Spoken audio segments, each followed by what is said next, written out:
Well, good morning, Professor Hahn. Spencer Wohler here, sharing my final video for Ed 310.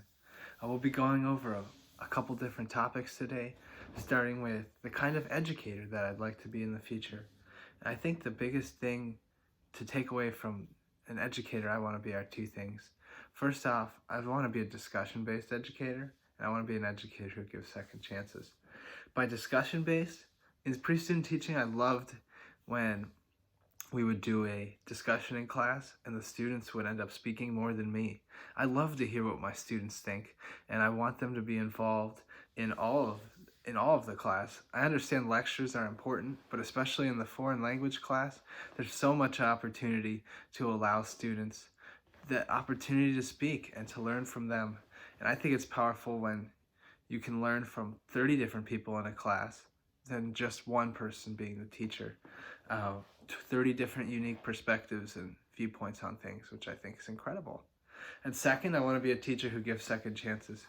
We learned in our book, The Boy Who Was Raised as a Dog, students sometimes have really traumatic backgrounds and experiences. And I was very fortunate to be raised in a family with two parents who love each other. Very stable family, but I know that's not going to be the case for all of my students in the future. And specifically, they could be working jobs to support a single parent, or there's abuse at home. And if I'm not getting on their butts for not getting a homework assignment done, but that kind of stuff is happening at home, as a teacher, I need to be the kind of educator that's going to be fair, but that doesn't necessarily mean equal. That doesn't mean I'm going to give a student who has a very stable home life an extension and not give one to a student who's got a challenging situation at home. Obviously, you're not going to single out that student in front of the class, but that's something where you could pull them aside and have that conversation with them. Second, for the video is the important role of developing and strengthening relationships with students, parents, and fellow educators. With students, I think that when you try to develop and strengthen a relationship with them, it shows the students that you actually care about them and they're not just a part of you making your paycheck, and they're not just a number in a grade book. By trying to develop relationships with your students, it can create buy-in from them, makes them more excited to learn the information you're trying to teach them, especially if it's a little bit of a boring unit. Foreign language, I don't think any of it is boring, obviously, but that's not saying I'm also licensed in social studies, and not every student's going to enjoy social studies, but if you can at least try to create a positive relationship with them, they might be able to enjoy the content more than if they didn't enjoy who you were as a teacher. And class will honestly be more fun when you try to engage with the students. It'll be more fun for you and for them. Trying to develop with parents relationships, I believe that you're trying to create a partnership with all of your parents for success. Parents and guardians, we should be cognizant of the fact that not all of our students may be fortunate enough to have their parents with them. If there's a relationship with a parent that you've built, you can use that in case the student's not getting their homework done or is misbehaving in class, and you can use that relationship to try to your benefit, to try to get the parent on your side and try to mitigate the issue. With your fellow colleagues, I can think of myself as a future teacher.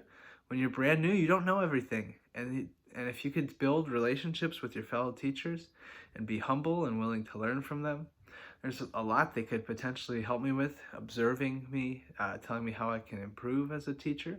And those are really important things, especially when you can get fellow teachers on your side. So those are the important roles of developing relationships with your future students, parents, and then my fellow colleagues. I've thoroughly enjoyed learning about the different approaches and methods into foreign language teaching, and there were four in specific that I definitely see myself implementing in my future classroom. First was behaviorism. I love the idea of behaviorism, especially for beginning classes when repetition is absolutely necessary to learn foreign language. So much of it is just trying to drill numbers and letters and sounds into you, and with behaviorism you're constantly practicing over and over again, and it's just, I believe, imperative for learning language in the foreign language classroom. Second was audiolingualism. I think that would also work well in a beginning level class because it keeps me as the teacher in the driver's seat. When you have kids trying to practice their language all the time, it can get really loud and disoriented in the classroom, which is good to a degree. But audiolingualism will allow me to kind of curate their learning experience and kind of hone it in on specifically what I want them to learn. Third, whole language. This one is hands down one of my favorite ones. The idea that you do not have to teach students from specifically selected texts, like to dry things out of the textbook, but you can actually create your own stories to fit with the vocabulary. I think that my students would love having their names inserted into stories, and ridiculous stories. I think that would draw their attention and make them more apt to pay attention and want to excel in the class. And you could incorporate it into a song, like the ones we sang in Spanish class about the weather. Finally, task-based language teaching, TBLT. I did mention earlier that I'd love to be a discussion-based teacher in my future classroom, especially in the foreign language classroom. But I also think that along with discussion-based teaching, that group work in pairs or groups of 3 or 4 is very significant, and task-based language teaching allows for that. And I think that you could apply this in the foreign language classroom to vocabulary assignments and things like scavenger hunts, where they have to go throughout the school and find different things that match their vocabulary assignments or something like that. And TBLT allows for students to learn from each other, which is one of my goals as a foreign language teacher. Whether I end up teaching in a public or private school, which is yet to be determined, obviously, I'm a little ways away from teaching with my military service, still a requirement. Being a Christian is very important to me, and I plan on reflecting it in my future classroom. If I'm teaching in the public school setting, I see myself being able to promote the fact that I'm a Christian and a Christian educator by potentially playing Christian music in between my passing periods. That's not proselytizing or anything that would violate the public school policies of religion, but that would allow students to be like, wow, this teacher is willing to share this, and even if it's indirectly, that says a lot about him. Then also being willing to maybe host the Fellowship of Christian Students or athletes in my classroom at lunch. I remember my chemistry professor was an outspoken Christian. He actually went to our church in Germany in 10th grade. He hosted the Fellowship of Christian Students, and in my opinion, that was a great opportunity for him to act as a Christian mentor in a public school setting. In a private school setting, obviously, you'd be able to have a lot greater direct influence through the use of devotions and to start class period, and then the willingness to host a Bible study in school or something like that. As a future Christian, if I do end up teaching in Christian schools, that's how I would mostly want to have influence. I've loved doing the devotions at Lake Country Lutheran to start the class period, and those have definitely drawn me to the idea of teaching in a Christian school setting someday, Lord willing.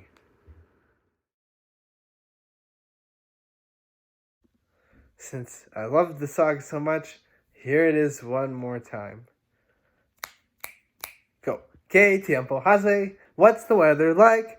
Hace buen tiempo means it is very nice.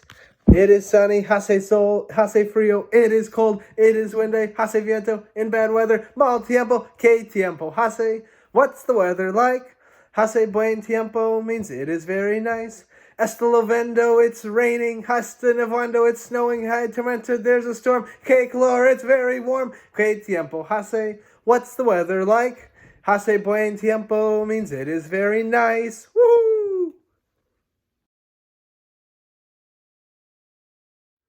I've said it throughout the semester, but I am still a little apprehensive about classroom management in the student teaching setting. I've been very blessed in pre-student teaching to only have to work with 10 students, and they're all seniors. So that has made classroom management pretty simple and I think almost deceivingly easy in pre-student teaching. But I know that even if I face that challenge in regular student teaching and teaching in the classroom by myself, that it's best to just make mistakes and learn from them rather than trying to avoid mistakes during classroom management. If you're not making mistakes when you're teaching, I've been told, then you're not doing it right, as long as you can learn from the mistakes. And that's what I plan to do, to kind of be humble and realize that I'm not going to do it perfectly right away. But as long as I can get my students to learn from me and buy into what I'm trying to teach them, then that's a victory in itself. The two books that we read for class were engaging, and I had two big takeaways from each of them. First, from The Skin That We Speak, I just couldn't get over the fact that one of the chapters talked about a teacher making fun of one of the African American students. I believe it was one of the authors, for having corrupt or sloven speech. I could not imagine as a teacher telling one of my students that they have corrupt speech. And I think we can use the knowledge learning from that to emphasize the fact and remember that all of our students are unique in the way they speak English, and there's not one perfect way to do it. And I cannot hold students to speak the same way that I do, because that would be unfair. The second big takeaway from The Skin That We Speak I had is that the English language is fixed and permanent, which is not true at all. That's a common misperception. As a German teacher, I'm not German. I don't know the language perfectly, and therefore I believe the German language is neither fixed nor permanent. And if I can remember that when I'm teaching social studies, it also needs to be applicable for when I'm teaching foreign language. From The Boy Who Was Raised as a Dog, one large takeaway I had is that we are social mammals, and we really are not able to survive as humans without interconnected and interdependent human contact. My classes will be much more lively and engaged if I'm able to give my students that sort of human contact and engagement. And then finally, like I mentioned earlier, I don't know the backgrounds of all my students, and they're likely more challenging and traumatic than me at times, especially if I'm teaching in a more urban setting. My future, since I must be cognizant of the fact that my students may have suffered traumas similar to this book that we read, Boy Who Was Raised as a Dog. And rather than just pushing the students away and saying, go down to the guidance counselor and talk to them, if I can invest in the lives of my students, they might be able to trust me more and then be willing to learn from me when they're able. Well, that was the Ed 310 video final exam.